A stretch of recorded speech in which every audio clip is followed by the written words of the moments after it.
우리가 어떤 분야를 이해하고 또 그 분야를 잘하기 위해서는 먼저 해야 할 것이 있습니다.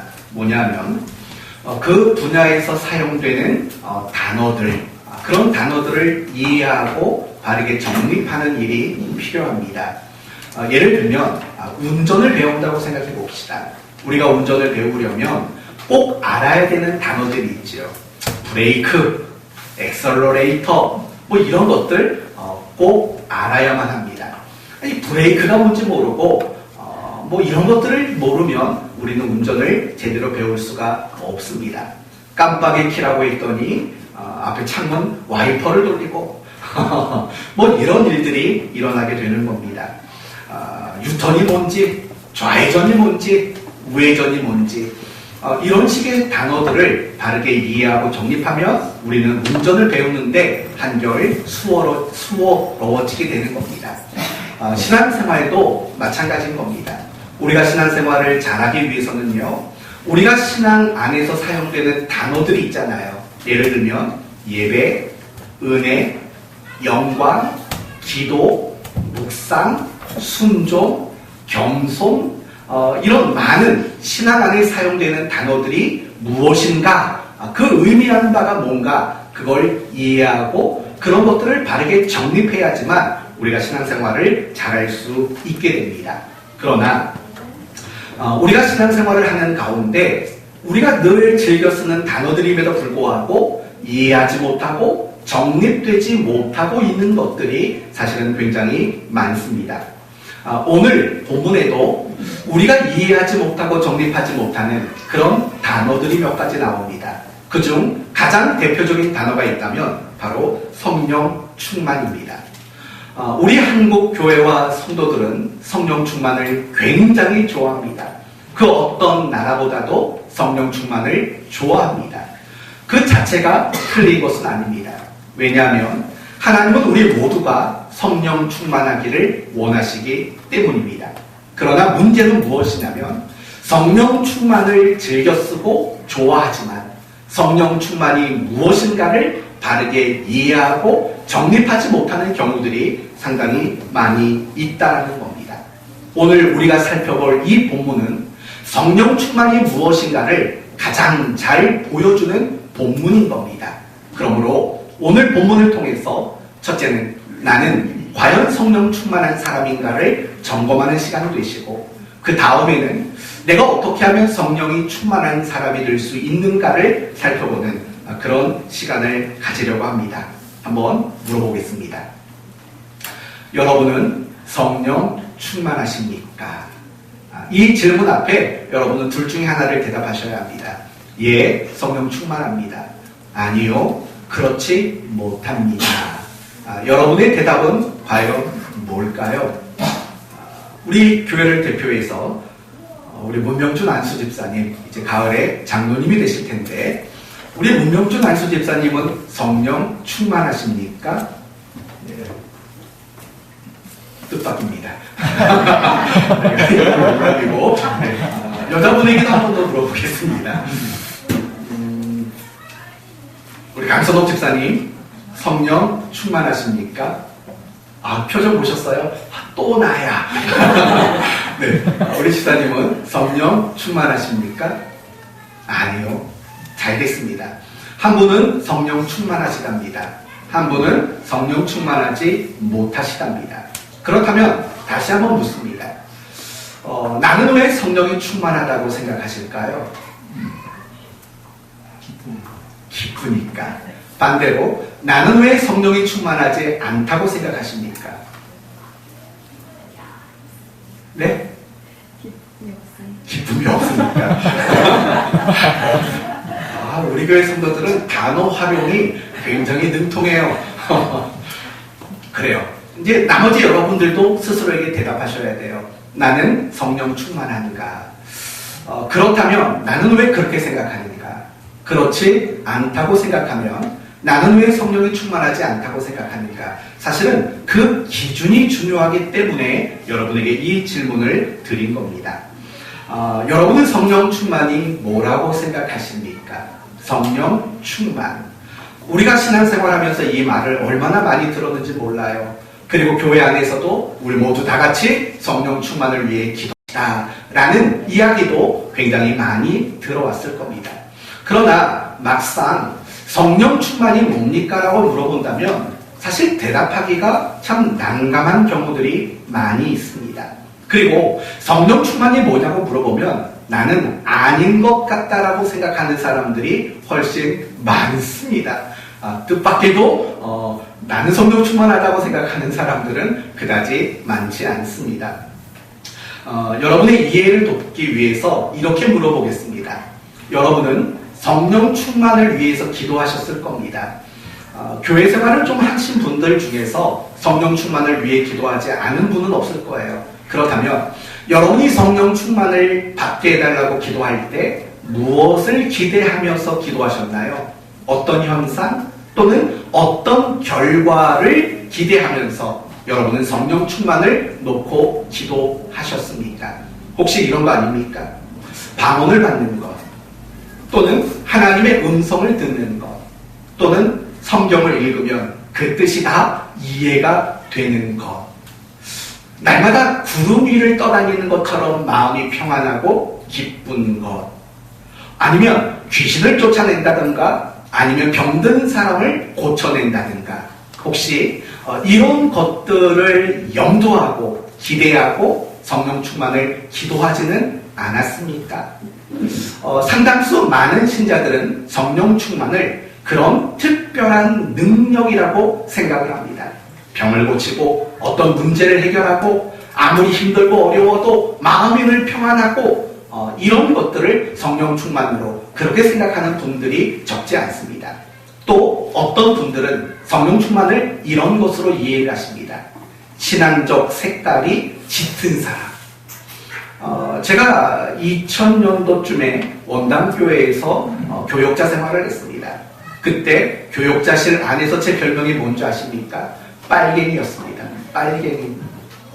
왜 빨갱이냐면 중학생 애들 앉혀놓고 50분, 1시간씩 설교하고 애들 기도원 데리고 다니고 2시간씩 기도시키고 기도불에서 못 나오게 하고 막 그러니까 교역자들이 저를 보면서 그때 전도사님이었으니까 빨갱이 같다고 공산당 같다고 뭐 그렇게 저를 약올렸던 경험들이 있습니다. 그런데 우리가 생각하는 성령 충만을 이렇게 생각하는 거죠.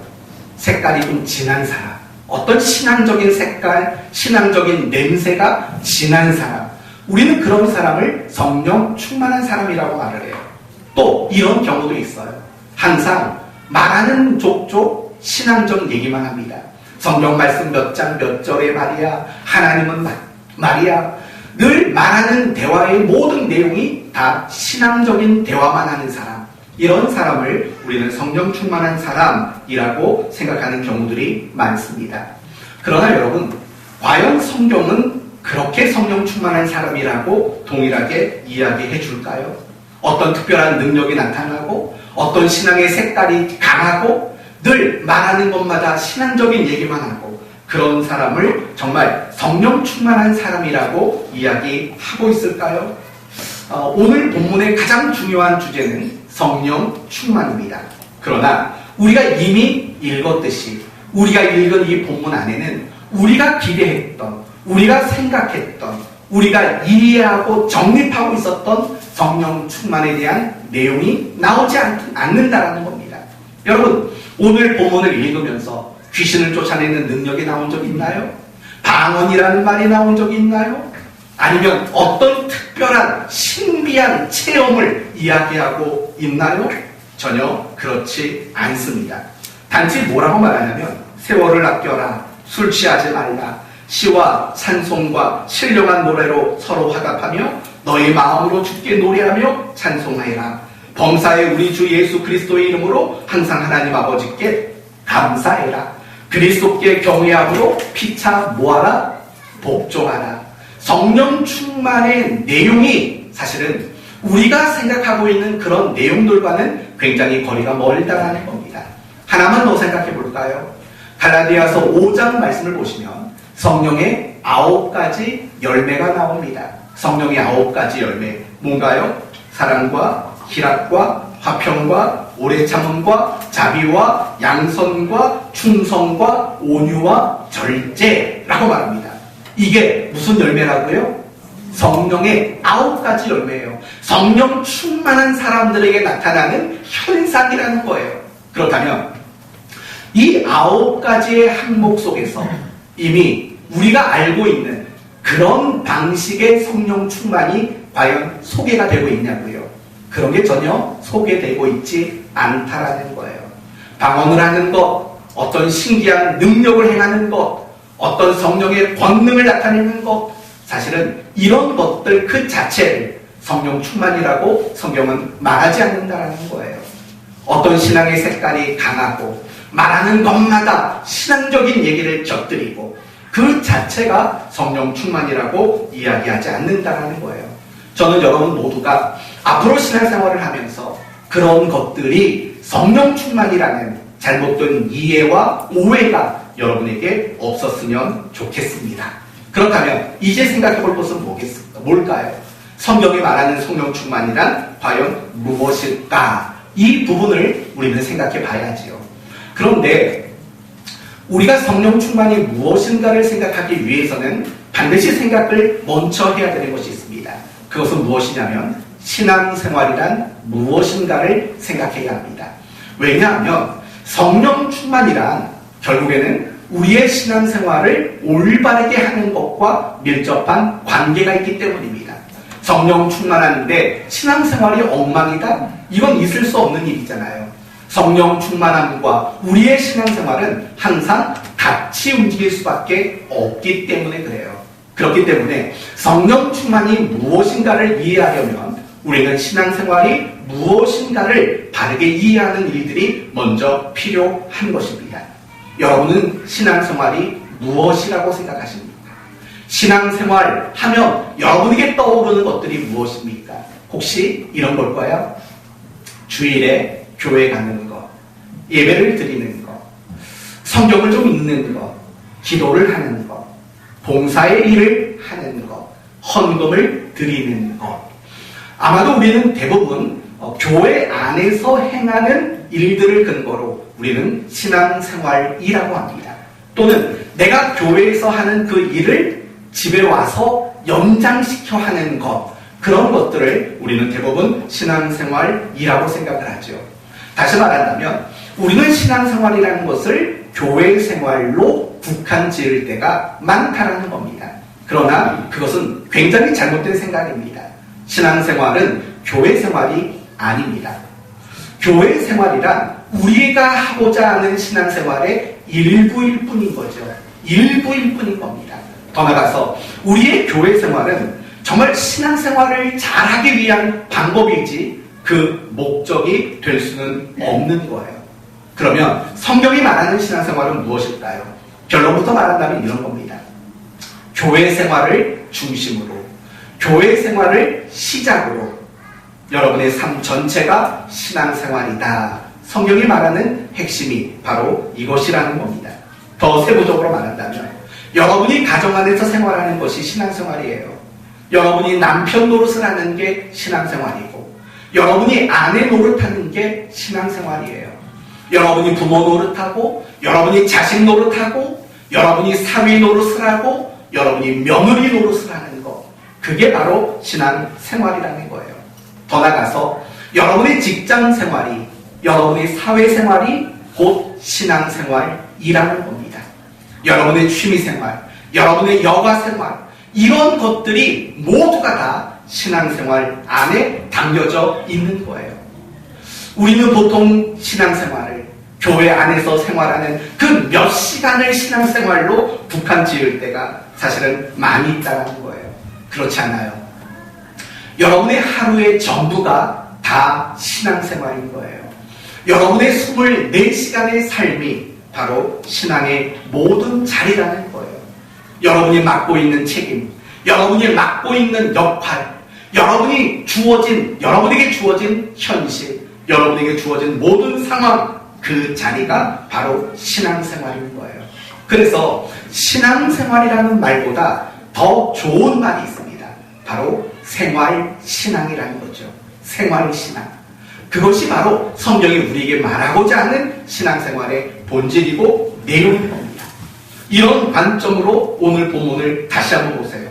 15절에 뭐라고 말하죠? 지혜 있는 자같이 행하여 라고 말해요. 이게 신앙생활이에요. 16절 때가 악하니 세월을 뭐하라고요? 아끼라. 이게 신앙생활이라고요. 17절 어리석은 자가 되지 말고 주의 뜻이 무엇인가를 이해하는 것. 이게 신앙생활이라고요. 또 19절 주께 노래하며 찬송하며. 이게 신앙생활이라고요. 20절에 하나님께 감사하며. 이게 신앙생활이라고요. 21절 그리스도를 경외함으로 피차 뭐하라고요? 복종하라. 이게 바로 신앙생활이다 라고 말하는 거예요. 그리고 오늘 본문 다음에 나오는 22절이 뭡니까? 아내들아 남편에게 뭐하라? 복종하라. 그게 바로 신앙생활이라는 거예요. 25절에 남편들아 아내를 뭐하라? 사랑하라. 그게 신앙생활이라는 거예요. 더 나가서 6장 1절에 자녀들아 주 안에서 너희 부모에게 순종하라. 이게 신앙생활이라는 거예요. 6장 4절 아비들아 너희 자녀들을 어떻게 하지 말아라? 노엽게 하지 말아라. 이게 신앙생활이라고요. 에베소서 6장 5절 종들아 두려워하고 떨며 성실한 마음으로 육체의 상전에게 뭐하라? 순종하라. 이게 바로 신앙생활이라고요. 하나만 더요. 6장 9절 상전들아 너희도 그들에게 이와 같이 하고 위협을 그치라. 이게 바로 신앙생활이라고 성경은 이야기하고 있는 거예요. 사랑하는 성도 여러분, 신앙생활은 교회 안에서만 하는 게 아니에요. 내가 교회 안에 머무르는 시간에만 신앙생활을 하는 게 아니라는 거예요. 나의 삶의 모든 순간, 내 삶의 모든 자리가 신앙생활의 자리라는 사실을 우리는 알아야 돼요. 그래서 디모데전서 3장을 보시면 교회에서 직사를 세우고 장로를 세우는 15가지 기준이 나와요. 그 15가지의 기준은 대략 이런 것들이에요. 책망할 것이 없고, 한 아내의 남편이고, 절제하고, 근신하고, 아담하고, 또 나그네를 잘 대접하고, 가르치기를 잘하고, 술을 즐기지 않고, 구타하지 않으며, 관용하고, 다투지 않고, 돈을 사랑하지 않고, 자녀를 복종케 하고, 새로 입교하지 않고, 외인에게 선한 증거를 받는 자여야 하리라. 여러분, 오늘날 교회가 장로의 기준으로 제시하는 것들과 사뭇 많이 달라요. 오늘날 대부분 교회는 장로를 세우기 위한 기준이 뭐냐면 예배 안 빠지고 11조 안 빼먹고 또 뭐죠? 새벽 예배 나오고 교회에서 봉사생활 이 정도는 해야 되고 대부분 교회가 제시하는 장로의 기준은 그런 것들이라고요. 그러나 디모데전서 3장에 말하는 장로의 기준은 우리가 생각하는 그런 것들 하나도 없어요. 예배 빼먹지 말고 기도는 몇 시간 이상 하고 이런 내용이 없다고요. 왠 줄 아세요? 신앙생활은 교회에서 얼마나 잘하느냐 이게 전부가 아니기 때문이에요. 신앙생활이란 결국은 나의 삶의 모든 시간, 모든 순간이 다 신앙생활이기 때문에 그래요. 그렇기 때문에 장로를 뽑는 기준이 교회 안에서 몇몇 가지 자격만으로 이야기하지 않고 잘 가르치고 자녀를 잘 양육하고 나그네를 잘 대접하고 이런 것들이 언급될 수밖에 없는 것. 그것은 신앙생활이 결국에는 우리의 삶의 그 자체가 신앙생활이기 때문이라는 거예요. 그렇다면 여러분 조금만 더 이야기해 봅시다. 어떤 사람이 신앙생활을 잘하는 사람일까요? 여러분 우리는 지금까지 신앙생활이 뭔가를 생각했어요. 교회 생활이 아니라고 했어요. 교회 생활은 신앙생활의 한 부분에 불과하고 우리의 신앙생활을 잘하기 위한 방법이라고 얘기했어요. 우리의 삶이 전부가 신앙생활이라고 이야기했다고요. 그러면 어떤 사람이 신앙생활을 잘하는 사람일까요? 어떤 사람이 신앙생활을 잘하는 사람일까요? 답은 너무 쉽게 나왔어요. 언제 어디서나 내 뜻대로 살지 않고 하나님의 뜻대로 사는 거죠. 내가 원하는 대로 살지 않고 하나님이 원하시는 삶을 살아가는 사람이죠. 내가 언제든, 내가 어디서든 정말 하나님의 사람답게 살아가는 사람, 바로 그 사람이 신앙생활을 잘하는 사람이에요. 그리고 중요한 것은 언제 어디서든 하나님의 뜻, 하나님이 원하시는 것, 그래서 내가 하나님의 사람답게 살아내는 것, 이것이 신앙생활이라면 결국 성령이 충만하다라는 말은 무엇이겠어요? 내가 언제 어디에 있든 하나님의 사람으로서 살아낸다면 그 사람은 바로 성령 충만한 사람이다, 이렇게 결론 지을 수 있다는 거예요. 그러나 반대로 이렇게 말할 수 있어요. 교회 안에서는 누가 봐도 열심히 잘해요. 그러나 교회 밖에서는 전혀 하나님 사람답지 못하게 살아요. 그렇다면 그 사람은 성령 충만한 사람이 될 수 없다라는 거예요. 물론 우리는 속을 거예요. 우리는 속을 수 있어요. 아무개 집사님 성령 충만하시구나, 속을 수 있다고요. 그러나 하나님을 속이지는 못해요.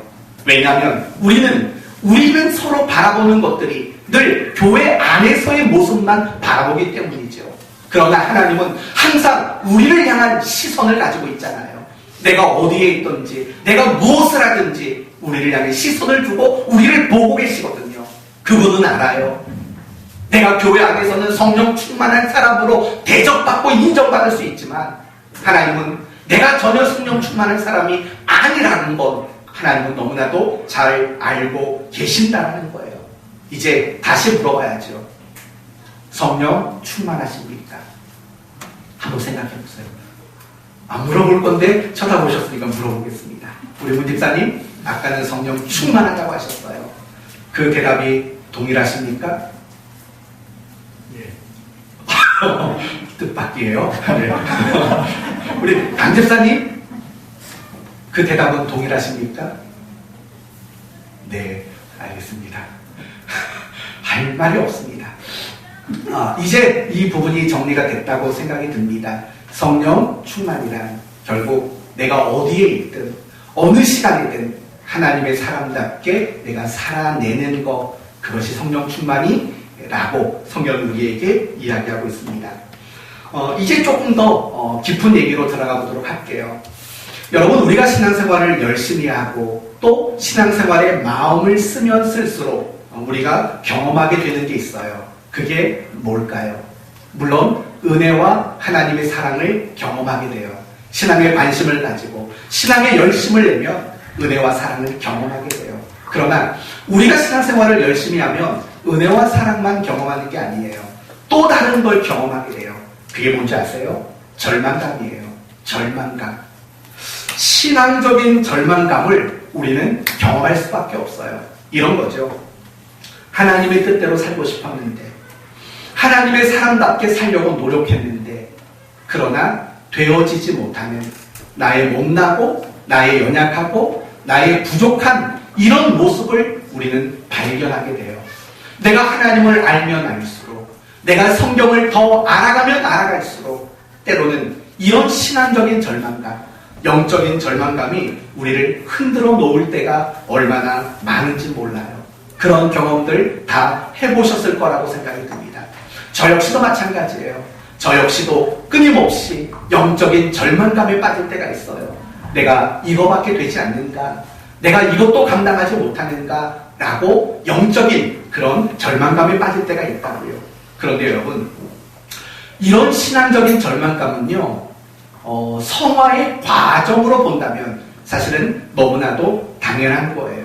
만약에요, 여러분 가운데 이런 신앙적인 절망감을 경험해 보신 분이 있다면, 또는 내가 지금 그런 신앙적인 절망감을 경험하고 있다면 여러분은 훌륭한 신자입니다. 그리고 여러분은 더 훌륭한 신자가 될 수 있는 충분한 자격을 갖춘 사람입니다. 왜 그러냐면, 우리가 하나님 앞에 절망감을 느끼게 될 때 우리는 비로소 깨닫는 거죠. 신앙생활이란 나의 힘과 나의 노력만으로 할 수 있는 것은 아니구나 라는 걸 깨닫게 되는 거죠. 그러면 결국 누구를 찾을 수밖에 없을까요? 하나님을 찾을 수밖에 없는 거죠. 하나님께 더 가까이 나갈 수밖에 없는 거죠. 그리고 그 하나님 앞에 이런 연약한 나를 도와달라고 부르짖을 수밖에 없고 그분에게 손을 내밀 수밖에 없고 그분을 더 의지할 수밖에 없는 그런 우리가 될 수 있기 때문이라는 거예요. 그래서 우리의 힘으로 하나님의 사람답게 살아낼 수 없는 우리잖아요. 그래서 바울은 에베소 교회 성도들에게 18절의 말씀을 하고 있는 거예요. 18절 말씀을 한번 읽어볼까요? 술 취하지 말라. 이는 방탕한 것이니 오직 성령으로 충만함을 받으라. 우리가 성령 충만이 뭔지 정리했어요.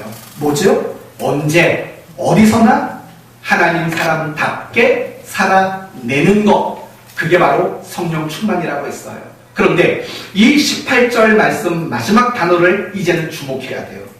성령으로 충만함을 받으라 라고 이야기를 하고 있다는 거예요. 이걸 어떻게 이해를 해야 할까요? 성령으로 충만함을 받으라. 무슨 뜻일까요? 내 안에 성령님이 지금 안 계시다라는 건가요? 내 안에 계셨던 성령님이 떠나셨다라는 말인가요?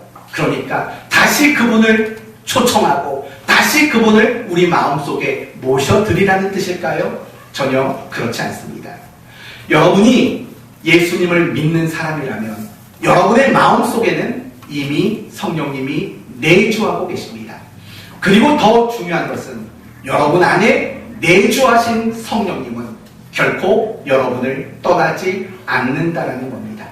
여러분 안에 내주하셔서 영원히 여러분에게 구원의 보증이 되시고 여러분을 도와주시는 보혜사로서 여러분 안에 충만히 거하시는 분이십니다. 그런데 그럼에도 불구하고 성령의 충만을 받으라고 말하는 내용은 무엇일까요? 뜻은 무엇일까요?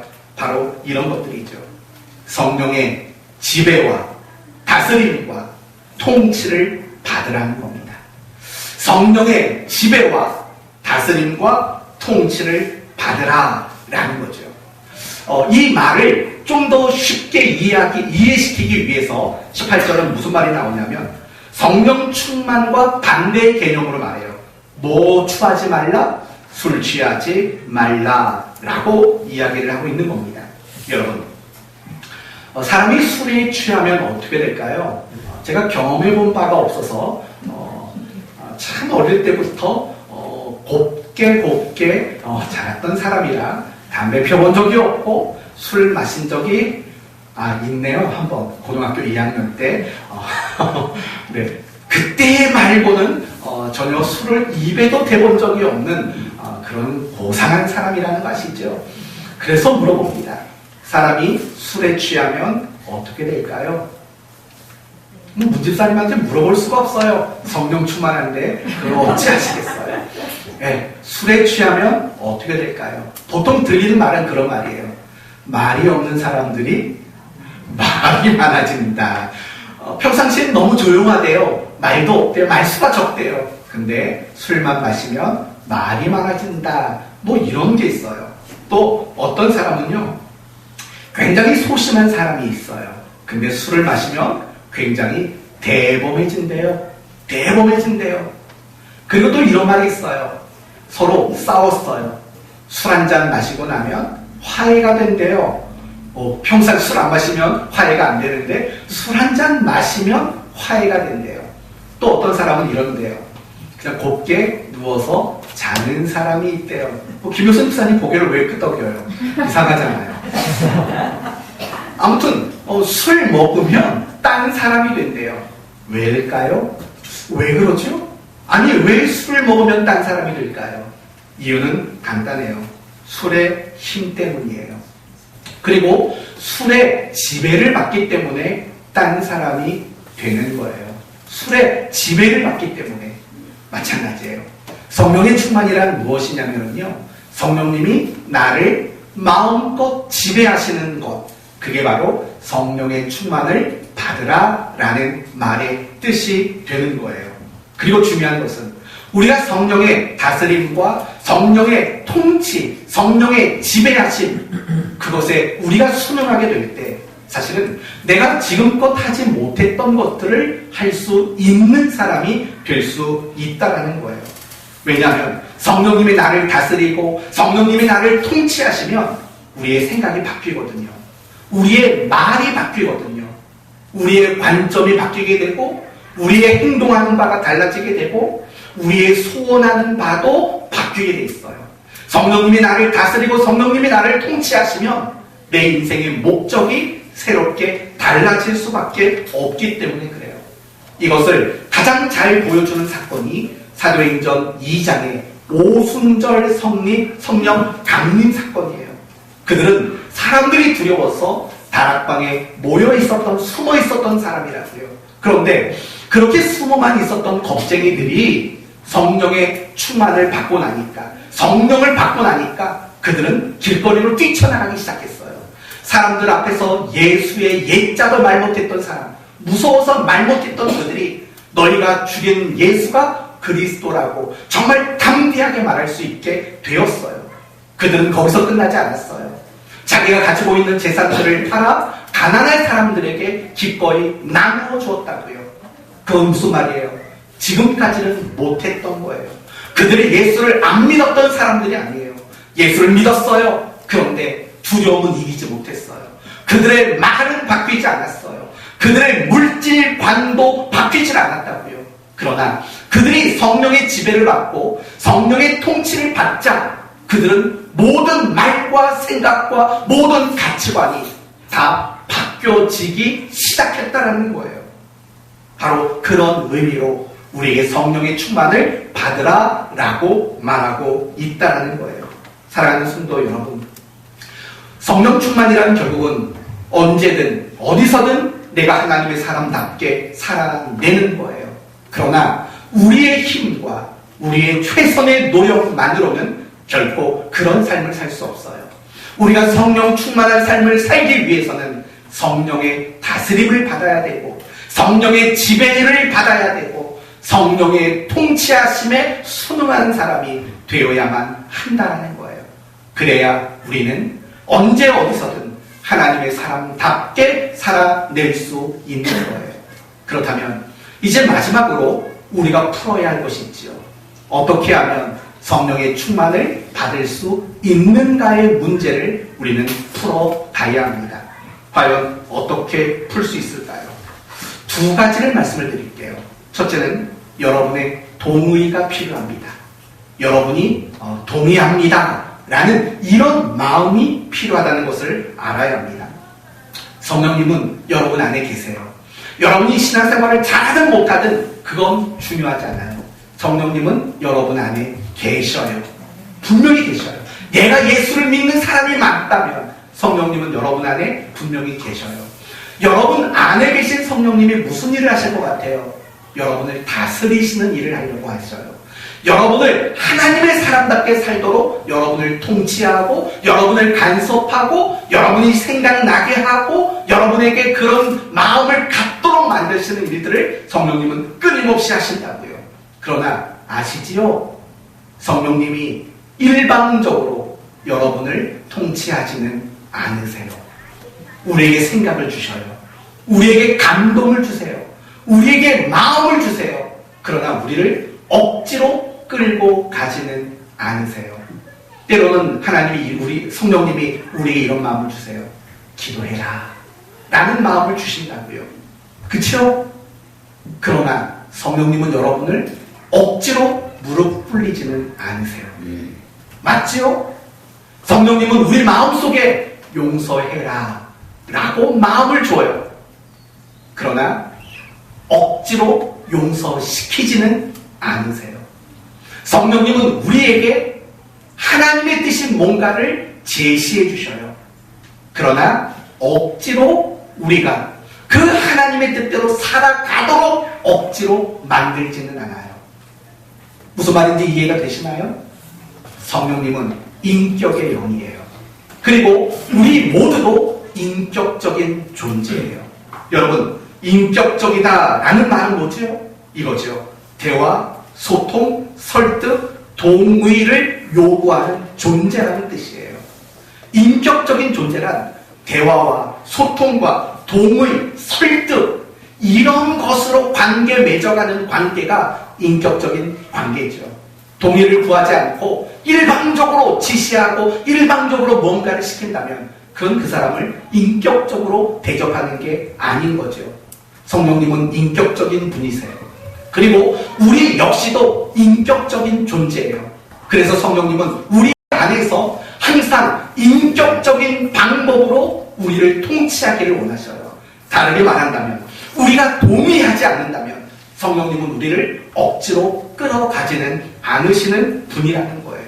그렇기 때문에 여러분이 성령의 충만을 받기를 원하신다면 성령님이 여러분의 마음속에 어떤 생각과 어떤 마음과 어떤 계획과 어떤 소원을 갖게 하신다면 그것에 여러분이 동의하는 일들이 반드시 필요하다는 거예요. 여러분이 동의하지 않는다면 여러분은 절대로 성령 충만한 사람이 될 수가 없어요. 여러분이 성령 충만한 사람이 되기 위한 첫 번째 통과해야 할 관문은 바로 동의라는 관문이라는 것을 잊지 말아야 돼요. 그리고 그 밖에도 성령 충만하는 할 수 있는 방법들이 많겠죠. 그러나 오늘 본문이 가장 강조하는 마지막 한 가지만 여러분에게 말씀을 드릴게요. 두 번째는 이거죠. 오늘을 살아내셔야 돼요. 다르게 말하면 오늘이라는 시간에 여러분이 책임감 있게 살아내셔야 돼요. 그게 성령 충만할 수 있는 두 번째 방법, 제일 중요한 방법이에요. 첫 번째 방법은 여러분이 성령의 통치에 동의하는 것이고, 그리고 그 동의하심을 근거로 오늘이라는 그 시간을 살아내는 거예요. 이게 굉장히 중요해요. 여러분 16절을 보시면 뭘 아끼라고 말하나요? 세월을 아끼래요. 여기서 말하는 세월이를 다른 말로 말하면 어떤 단어로 바꿀 수 있을까요? 시간. 그렇죠? 시간을 아껴라 라고 말해요. 18절로 가보세요. 술 취하지 말라. 이는 뭐랍니까? 방탕한 거예요. 여러분, 방탕이 뭐예요? 단지 술만 먹고 사는 게 방탕이 아니에요. 호색을 즐기며 사는 것, 그것만 방탕이 아니에요. 여러분, 방탕이라는 단어의 핵심은 시간을 낭비하다, 시간을 허비하다라는 뜻이 있는 거예요. 그게 바로 방탕이에요. 시간을 낭비하고 시간을 허비한다면 그게 바로 방탕인 거죠. 그러니까 여러분이 성령 충만한 사람인가 아닌가는 사실은 뭘 보면 알 수 있냐면 오늘이라는 시간을 여러분이 무엇을 위해 살고 오늘이라는 시간 속에 여러분이 무엇을 하느냐 그걸 보면 여러분이 성령 충만하냐 그렇지 않느냐가 확인될 수 있다는 거예요. 여러분이 정말 성령 충만 받기를 원하면 게으른 사람이 되면 안 돼요. 게으른 사람. 그러나 이 말을 오해하지 마세요. 제가 여러분에게 게으른 사람이라고 말하는 것은 세상 사람이 말하는 게으름과는 달라요. 제가 여러분에게 말하는 게으름은 또는 성경이 말하는 게으름은 그릇된 자기 사랑이에요. 그릇된 자기 사랑. 잘못된 자기 사랑이 바로 게으름이에요. 예를 들면 이거죠. 하루 종일 열심히 살았어요. 그러나 자기 만족이 전부이고 나의 재미가 전부이고 그렇다면 그건 게으른 거예요. 하루에 3시간밖에 안 잔다고요? 낮잠도 안 잔다고요? 쓸데없이 핸드폰 가지고 시간을 허비하는 게 없다고요? 그래도 여러분은 게으른 사람일 수 있어요. 왜냐하면 그 여러분에게 그 많이 잠을 줄이면서까지 확보한 그 시간을 여러분만을 위해 쓴다면 그게 성경이 말하는 게으름이라는 거예요. 성경이 말하는 게으름은 우리에게 허락된 그 시간을 나를 위해 쓰는 게 성경이 말하는 게으름이라는 거예요.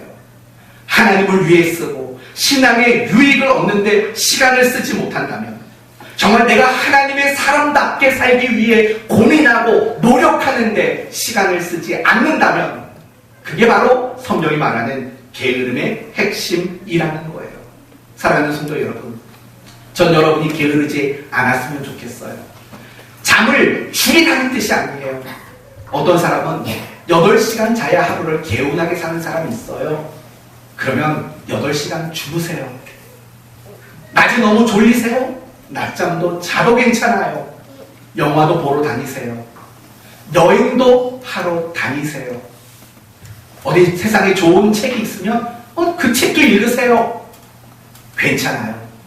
그러나 중요한 것은 여러분이 하루를 살면서 내 그 하루에 주어진 시간 속에서 하나님의 뜻이 뭔가를 고민하는 시간이 얼마나 생각해봐요. 내가 하나님의 사람답게 살려고 몸부림치는 시간이 얼마나 있는가를 생각해보라고요. 그게 없다면 여러분이 아무리 부지런하게 살아도 여러분은 대단한 게으름뱅이일 수밖에 없는 거예요. 여러분에게 주어진 시간 낭비하지 마세요. 여러분에게 주어진 그 시간을 허비하지 마세요. 정말 나에게 오늘 주어진 그 시간 속에서 하나님의 사람은 어떻게 살아야 될까? 제발 고민하는 시간들을 만드세요. 하나님의 뜻이 뭔가 찾아내는 시간들을 만드세요. 하나님을 만나는 시간을 만들어내셔야 하고 하나님의 사람답게 살려고 몸부림치는 시간들을 만들어내셔야 돼요. 그게 바로 성령 충만할 수 있는 방법이에요. 시간을 외면하고 성령 충만하시겠다고요? 그것은 불가능한 거예요. 여러분에게 허락된 오늘이라는 시간 속에서 내가 하나님의 사람이라는 기준을 가지고 고민하고 기도하고 노력하고 하는 그런 시간들이 없다면 여러분은 결코 성령 충만한 사람이 될 수 없다는 거예요. 15절 말씀을 보시면 이런 말이 나와요. 그러즉 너희가 어떻게 행할지를 자세히 주의하여 지혜 없는 자같이 하지 말고 오직 지혜 있는 자같이 하라. 여러분, 에베소서가 말하는 지혜, 성경이 말하는 지혜가 뭔지 아세요? 간단해요. 오늘을 하나님의 사람으로 살아내는 능력, 힘, 그게 바로 지혜예요. 세상은 지혜롭다 말하면 뭔가 좀 똑똑해 보이고 문제를 잘 푸는 사람이라고 말하겠지요. 그러나 성경이 말하는 지혜는 오늘을 하나님 사람답게 살아내는 힘, 능력, 그걸 바로 지혜라고 말하는 거예요. 이런 지혜를 가진 사람이 바로 성령 충만한 사람이고 이런 지혜를 발휘하는 사람이 성령의 충만을 받고 있는 사람이다. 이렇게 말할 수 있는 거예요. 어려운 거 없어요.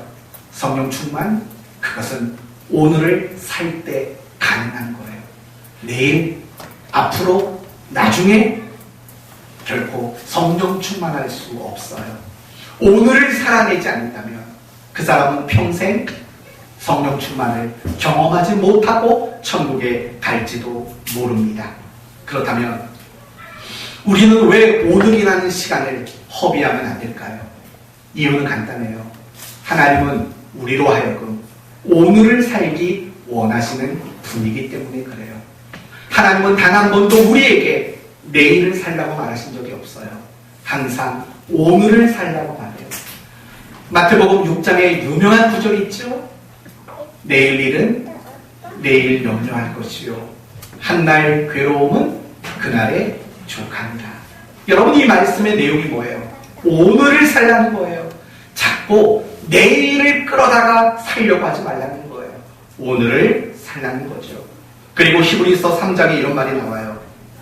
오직 오늘이라 일컫는 동안에 매일 피차 권면하여 너희 중에 누구든지 죄의 유혹을 완고하게 되지 않도록 하라. 오늘이라 일컫는 동안에 라는 말이 나와요. 무슨 말이에요? 누군가를 권면하려면 오늘 권면하라는 거예요. 이걸 더 넓게 말한다면 기도하려면 언제 하라고요? 내일 하라고요? 아니요, 오늘 하라고요. 화해하려면 언제 하라고요? 내일 하라고요? 오늘 하라고요. 여러분이 감사하려면 오늘 하라고요. 여러분이 성경을 묵상하려면 오늘 하라고요.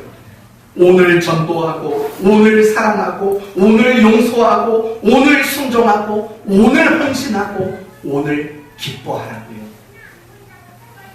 하나님은 오늘을 살기를 원해요. 여러분 모두가 오늘을 사셔야만 해요. 또 우리가 오늘을 살아가고 시간을 낭비하면 안 되는 이유는 뭘까요? 굉장히 중요해요. 하나님은 오늘 우리 시간 안에 계시기 때문에 그래요. 하나님은 오늘 우리 시간에 말씀하는 분이기 때문에 그래요.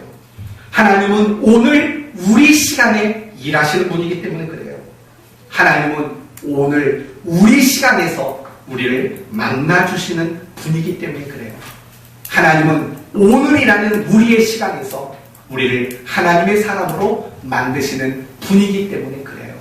사랑하는 성도 여러분, 오늘을 살아낼 수 있는 지혜자, 오늘을 살아내는 성령 충만한 여러분 모두가 되시기를 바랍니다. 이제 말씀을 마치겠습니다. 성령 충만은 유별나는 게 아니에요. 성령 충만은 특별한 게 아니에요. 성령 충만은 내게 주어진 자리, 내게 주어진 순간, 내게 주어진 시간 안에서 하나님의 사람답게 살아가는 능력인 거예요. 그러나 우리는 아직도 연약하기 때문에 하나님의 사람답게 살 힘이 부족해요. 그래서 우리는 성령의 충만을 받아야 돼요. 성령의 지배를 받고 성령의 다스림 속에 살아가야 돼요. 그러기 위해서 우리에게 필요한 것은 뭐라고요? 동의라고 했어요. 동의하는 것. 그리고 더 나아가서 성령님께 동의한 것을 근거로 오늘이라는 시간을 허비하지 않는 것. 오늘이라는 시간 속에서 내가 최선을 다해 하나님의 사람으로 살아내려고 노력하는 것. 오늘이라는 시간 속에서 하나님을 만나고 오늘이라는 시간 속에서 일하시는 하나님을 묵상하는 삶을 살아갈 때 우리는 비로소 성령 충만한 그런 성도가 될 수 있는 거예요. 오늘을 놓치신다면 그 사람은 성령 충만한 사람이 될 수 없어요. 그러므로 하나님이 우리에게 언제까지 오늘이라는 시간을 주실지 모르겠어요. 내일까지만 주실지, 내년까지만 주실지, 10년을 더 주실지, 오늘이 마지막 오늘일지 우리는 몰라요. 그렇기 때문에요, 오늘이라는 시간 속에서 정말 하나님의 사람으로서 책임감 있게 낭비에 허비하지 않고 살아가는 이런 의미로 성령 충만한 여러분 모두가 되시기를 예수님의 이름으로 축원드립니다. 아멘.